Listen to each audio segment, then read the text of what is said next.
listening to the AFTERBUZZ TV network. Now the largest new media platform on the web and your #1 source for after-show entertainment.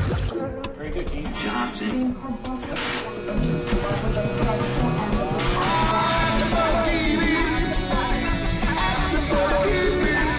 The AFTERBUZZ Studios in Los Angeles, California. Presented by Maria Menounos and streaming live thanks to Akamai Technologies. This is AFTERBUZZ TV's Archer After Show.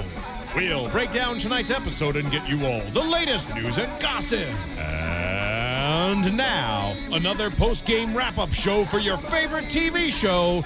It's AFTERBUZZ TV's Archer After Show. Hi, everyone. Hi.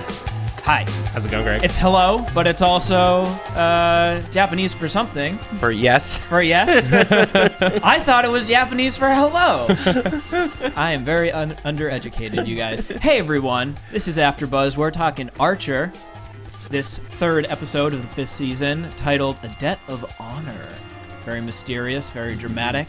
We're going to be breaking down the episode tonight, and later on, we're going to be talking about a Hollywood Reporter article where it turns out someone from Archer is getting their own show. What? Yeah. But before that, we got to introduce ourselves. I'm Greg Goodness. And I'm Roya Taheri. And I'm Scott Moore. Konnichiwa, I'm Zach Wilson. Your Japanese is so much better than mine. My limited height. Speaking of the Japanese, the Yakuza are back on Archer. I thought they were at the bottom of a river after chasing Pam's Poovy mobile. Oh, who remembers? Yeah, no one remembers. No. But they're back. They're in full force and ready to kill Pam. That's the best way to just like let's like retcon anything. Oh, who remembers? Right? It's a great way to get us back to this. That's right, it is. It's like, hey, we don't need to worry about what happened back in the past, you guys. This is the present. It doesn't matter. It's all about the present. Pam's life is on the line, you guys. Who cares about who was racing who back in season 3? White Pumpkin, if I remember correctly. Yeah, I loved that the Yakuza were back. I was super excited. Obviously, we've been seeing in this season a lot of returning villains from the prior seasons, and I'm super happy that we got the Yakuza out there bright and early. They're our 3rd one so far. Yeah. Including like, and then also references to Sergio and Conway Stern. Oh. Yes. I want Conway Stern back so bad. They're just listing off people at this point, like, They well, are. here's who we need to cram into this season. Just in case you people are wondering, these people are indeed dead or in prison. Lots of callback in this episode, though. They were talking about the hot pokers from Bloody Ferlin when they were shooting out of the windows. We went all the way back to season 1, episode 2, when Cheryl was talking about how expensive her rugs were and how I have rugs worth more than that. This was a really, like, reference-crammed episode. I couldn't believe it. Wait, remind me, because I totally missed the rug joke. Well, I wouldn't have gotten the season 1, episode 2 thing. I mean, that was so specific. I'm like, wow.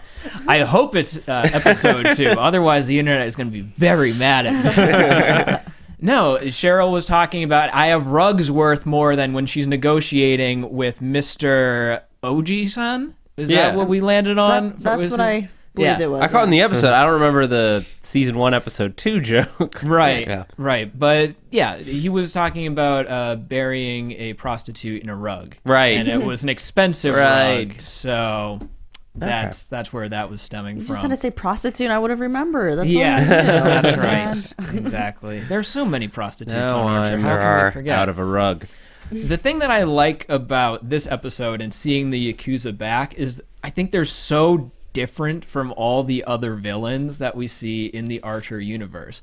Because they were so calm and collected and zeroed in. Yeah. Except for they're in the drug business too, apparently. Yeah, now they have competition. Although, I guess it's not smart to give your competition $5 million worth of cocaine. They're really losing traction fast. But I was glad because this would have been such a different episode if this was any other group of people trying to kill Pam. It was so, like, it was a bottle episode, right? Did you guys kind of get that feeling? Yeah, that's what we were kind of mentioning off screen. But yeah, I was going to say too, just going back to the fact that Yakuza were back, is I would have never guessed it in a billion years if we were to sit here last week with predictions to say, who would be the next villain to come back? I never would have thought it would have been them. Why not? You just weren't in the right mindset for them? No, just did not think they would be back. It was one quick episode with the racing, the Tokyo Drift episode. Right. But, like, we could have seen them back, I guess. I just would never have guessed that they would have been back and back in this kind of way. Did you like seeing the whole crew under siege, or would you have rather that they all busted through the windows and there was hell to pay with antique guns? I like that they were under siege. It showed them being vulnerable, and they worked together for once. Versus, well, I mean, they kind of worked together. Ray was still getting drunk in his underwear. I take issue with that. They definitely divided into multiple teams. They did, but then it changed after a certain point that we'll get into, but, you know, with Mr. Cadillac, but but it was great to see them kind of work together. Kind of. I really wanted more chaos. I wanted Archer to shoot out that window. That's why I thought I would have liked more chaos, because it didn't feel like it was very threatening. And then I liked how Lana brought us back to reality. Oh, so you want the police to show up? That's smart. Oh, that's right. This is not just a cartoon. Well, they finally have real world. They're like, yeah, we can't just do that anymore. I really enjoyed seeing Archer have the sit-down negotiation / interior car shoot-off. That was such a cool moment. For me, that episode was entirely paid off in that one moment where Archer is just drunk and beat up and is missing a tooth, which he's drinking. He doesn't want to get dry socket. Yeah, dry socket. That was He's smart, okay? Archer is a very practical sort of guy. Right. He has excuses to drink, which is also a sign of alcoholism. But mostly a practical guy. But a functioning alcoholic, though. Highly functioning. Yes. Yeah. He was able to negotiate his way out of the Yakuza's blood debt. Let the man drink. Yeah. We need to get Archer more liquor, and fast. I dug that, though, and I like that we actually got to see a little bit more of, as you were saying, Roy, these characters interacting with each other and sort of playing off the logic of each other and getting a chance to talk, as opposed to just going in guns blazing. Yeah. And seeing the new dynamics that are coming through. Like, Mallory is clearly lower down in the chain now, like trying to find reasons to be important, but clearly not. Yeah, and trying to figure out where she fits in all this too now. And Cyril's starting to kind of start to shine. Oh, yeah. Cyril in this episode knowing exactly what's up. Like, oh, well, why don't we just go and we'll get a large ticket item and we'll go ahead and transfer and launder this money. And meanwhile, Mallory is just completely out of her element and out of her wit. Yeah. Oh, and Pam. How fantastic was Pam that whole time with that? She was always my favorite, but now she's just becoming more and she's like, more. Wow. And then she leaves the whole thing on her apartment door. That was the... Yes. Held together with a Band-Aid. With a Band-Aid. That was my favorite, but it was like all the details. Yes. And whipped cream. She had whipped cream too, and cherries, didn't she, on herself? I don't think we've ever seen that picture before in an episode, but they fed it into her Twitter feed like way back. So I don't know if they just said like this is the perfect opportunity to finally use that. But it was brilliant. I'm kind of wondering if now all of the selfies of Pam are somehow going to make it into the remaining season. Can the mind vomit? Yes, it can. No, Pam's good. She's a full-figured woman, and she's rocking and proud of it. Wearing it. We were talking just a second ago about Mallory's shifting function in the group, and I think that's drawn out even more so by our next big overall topic tonight, which is Ron. The return of Ron, Mr. Cadillac himself. Ron returns. I'm super happy to have him back. Yeah. I thought he was going to fall to the wayside. I thought that this was going to be the sort of thing where maybe we see him once. He popped up in the trailer for I use the term trailer loosely. He popped up in the end of episode 1 of the 5th season, technically. But I sort of thought that he'd be relegated to the side. But in this episode, a very prominent part. Hiding behind a newspaper for the entire behind the newspaper. Would be something I would do. I seriously thought he was going to die. I was watching it with Zach, and I literally yelled, no! Well, we were kind of saying that, too. We're thinking, oh, my gosh, they're going to bring him back for this episode and then just kill him off. Yeah. I didn't like it. Easy, lazy thing to do. I mean, now he's been shot through the stomach, which is it's basically the same thing happened to Ray, right? So maybe we're just gonna get the two of them in wheelchairs now, rolling around. Cyborgs eventually. No! Oh, I hope he has a Cadillac branded wheelchair. Please let him has have a to. Who does Cadillac that? We're either branded going to wheelchair. get 2 cyborgs running Right, around, 2 or we're going to get a cyborgs. rollerball episode. Ooh. Maybe like a Mario Kart situation where they're like both on the same. I don't know, guys. I'm just going. It's a cartoon. They can do They can anything they want. Exactly. Anything's possible.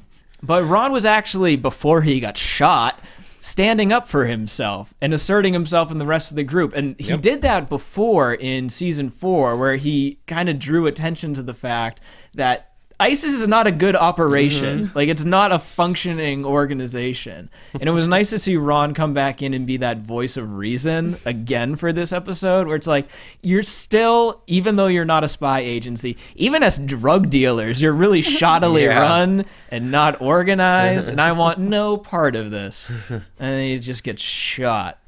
Is he going to do that for the rest of the season? Is that all he's going to do? Ron's going to pop up every once in a while and be like, you guys, I'm doing it wrong. It'd just be in the way. In the way of bullets, Yes, apparently. exactly. He'll be our new Bunsen guy. Brett, our new Yeah. Brett, who just gets shot all the time. I hope not. Brett, I wasn't able to map human emotions onto.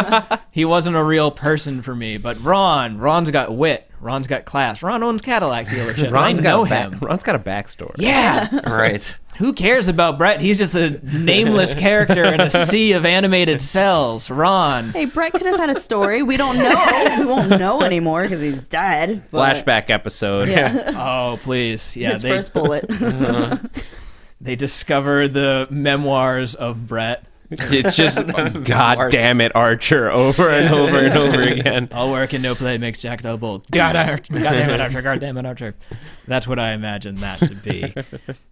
Though he was standing up and in the same vein, sort of putting Mallory down, which is weird because this season has saw the fall of Mallory, Right. in my humble opinion. And Ron really underscored it in this episode. He did, and also kind of the changing roles a little bit too, because it always seemed like she had the high-powered kind of job, and even though he was running the Cadillac dealerships and everything, it didn't have the same kind of glory or anything behind it. Now it seems like he's the one that's got sort of the power, and now she's doesn't quite have that and she's trying to find her identity now. She's mooching off of his floor model. Yeah, this is floor models. Yeah, exactly. So it's definitely a changing of the roles for them right now. Yeah, Ron is literally her sugar daddy for a woman who once dated the head of the Kremlin. That's pretty far How to far fall. has she fallen? They do establish that that he now owns her apartment. Yeah, that's right, because it's in his name. Wow. That's a good pickup, man. She is just totally out of luck. And Ron's holding all the cards. Maybe Ron is our mystery drug dealer guy. Ooh.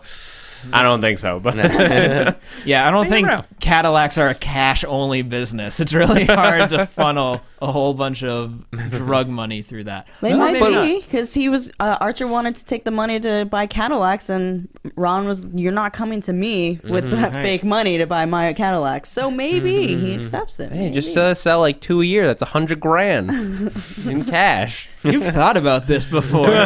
You've worked out how you would sell a Yes. whole bunch of cocaine. Greg.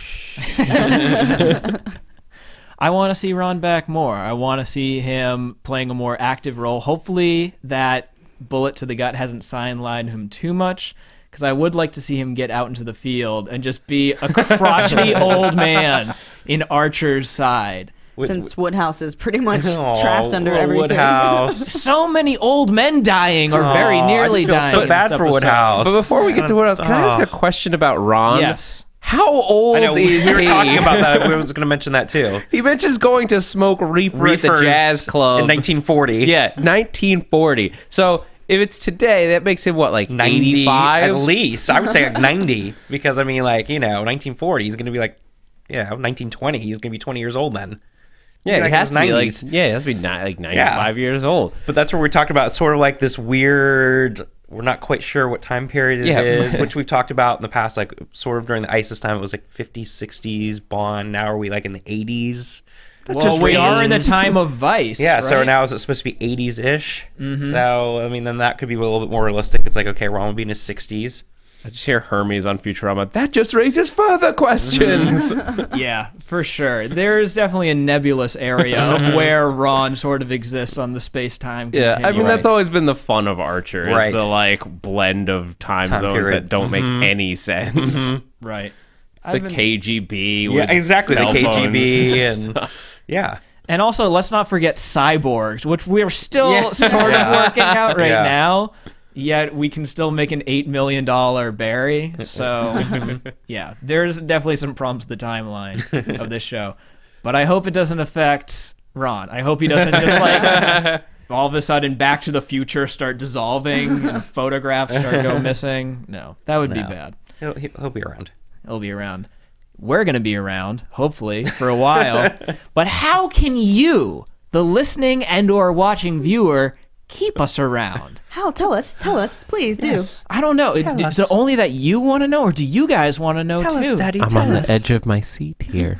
Well, there is a program on the interwebs known as iTunes.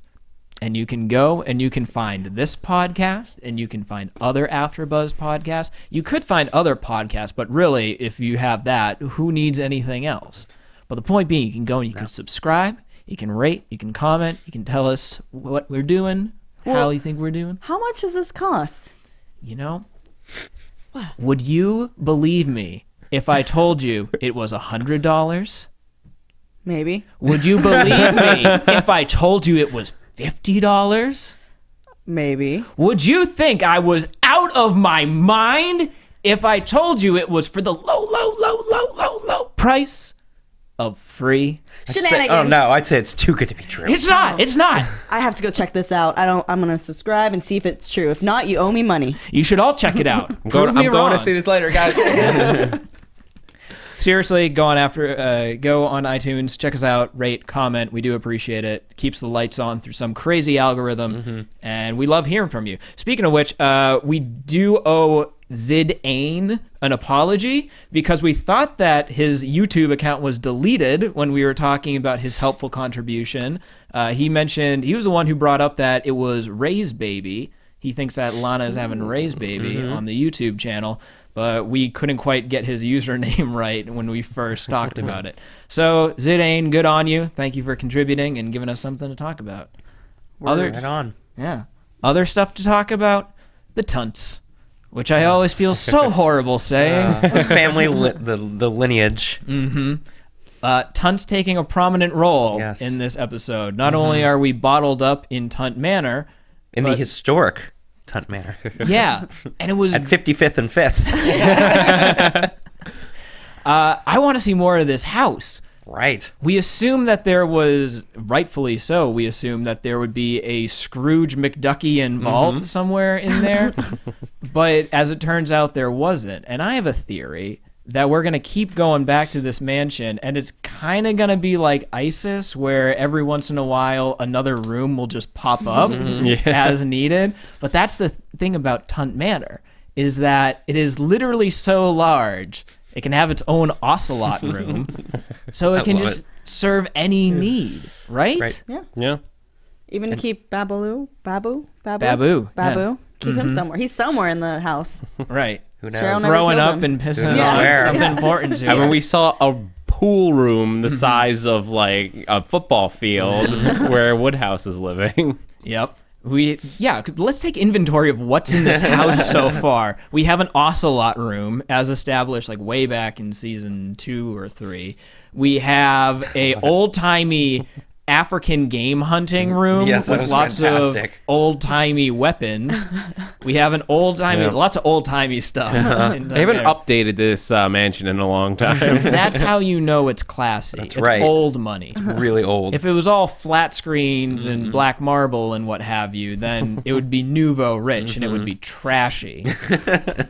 Well, we have the old-timey workout room. Old-timey pool. Woodhouse. There's like the very Biltmore, state kind of pool there. Hello.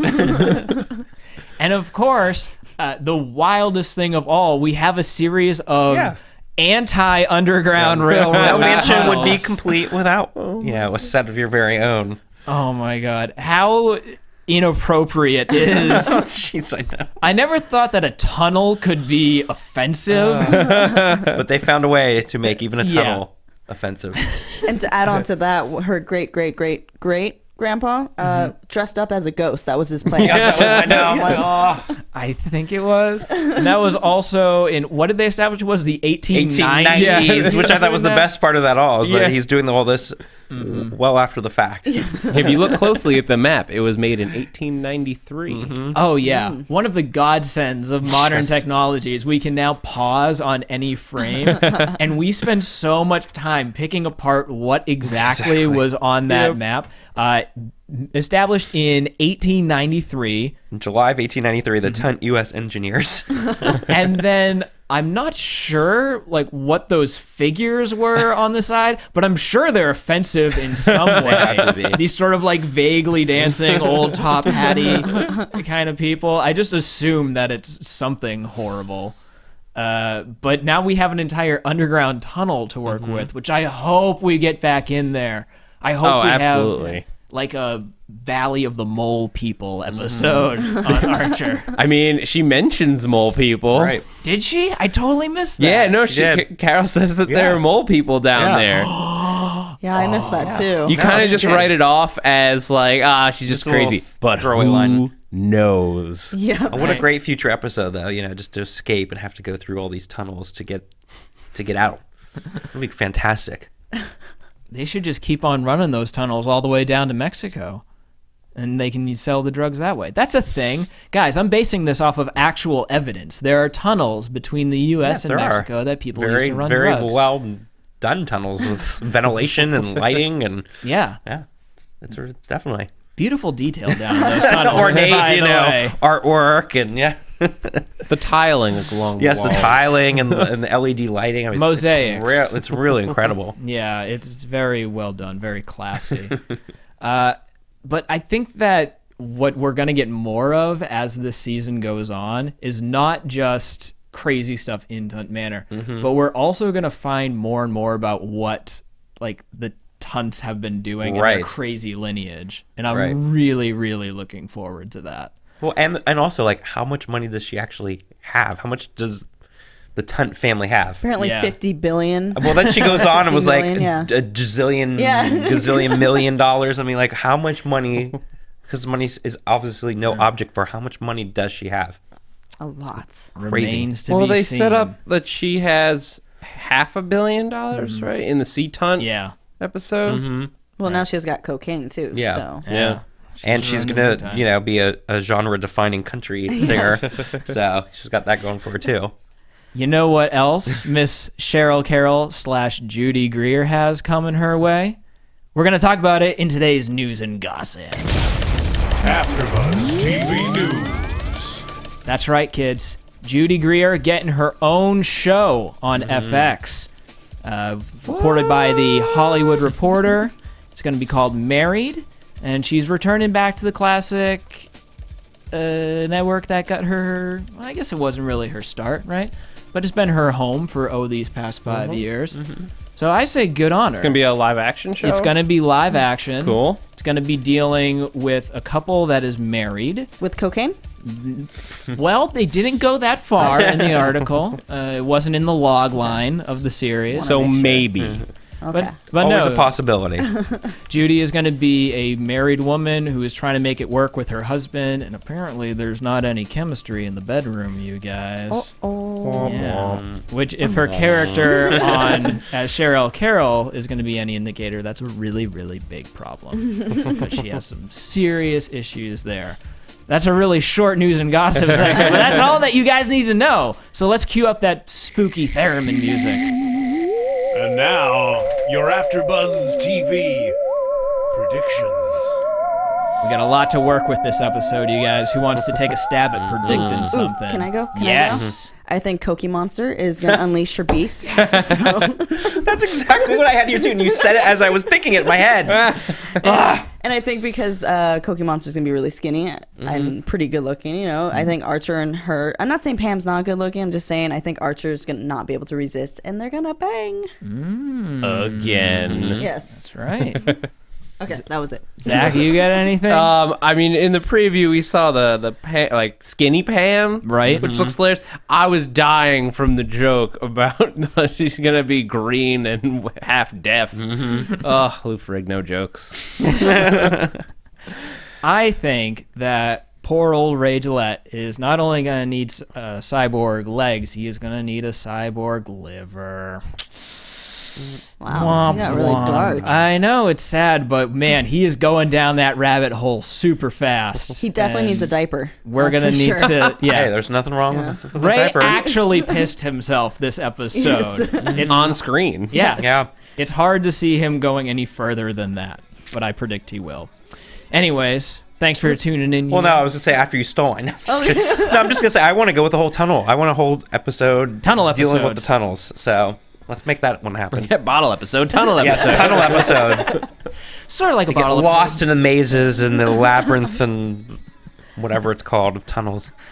All right, guys, that about wraps it up for us here. If you want to follow me on the Twitters, I'm at Greg Goodness. And I'm on Twitter and Instagram at I butchered that. It's at HeyRoya, HeyRoya. And I'm on the Twitter at SMan80, that's SMAN80, and here for Looking and Klondike After Shows. And you can catch me on Twitter at that Zach Wilson, that's Zach with a CH. And you can also see me here on AfterBuzz on Grim, Almost Human, and Helix. Very good. All right, guys, well, stay safe. Don't get caught up in Yakuza drug deals. We're coming back next week. From executive producers Maria Menounos, Kevin Undergaro, Phil Svitek, and the entire AfterBuzz TV staff, we would like to thank you for listening to the AfterBuzz TV network.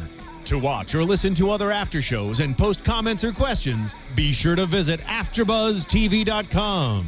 I'm Sir Richard Wentworth, and this has been a presentation of AfterBuzz TV.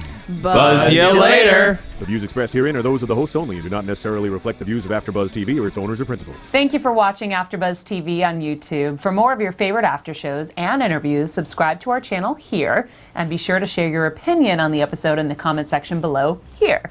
We'd love to see what you guys are buzzing about. Thanks again. Buzz you later.